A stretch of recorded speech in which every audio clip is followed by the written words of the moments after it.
சொல்றேன். குழந்தைகள் மொத்தம் 3 வகைங்க.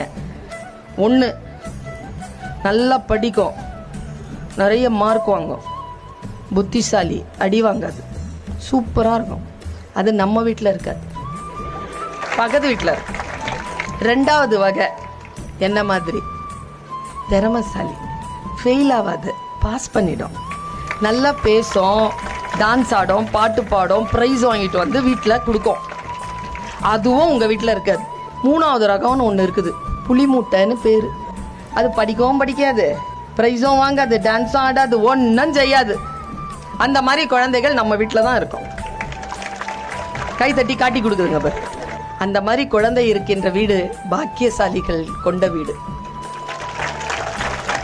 சத்தியமா சொல்றேன், அந்த குழந்தைகளை மட்டும் கவனமா வளர்த்துட்டீங்கன்னு வச்சுக்கோங்க, இந்த திறமைசாலிகளையும் இந்த அறிவாளிகளையும் நிர்வகிக்க போகின்ற நிர்வாகிகளாக அவர்கள் தான் வருவார்கள். இவங்கெல்லாம் சம்பளம் வாங்குவாங்க, அவங்க சம்பளம் கொடுப்பாங்க.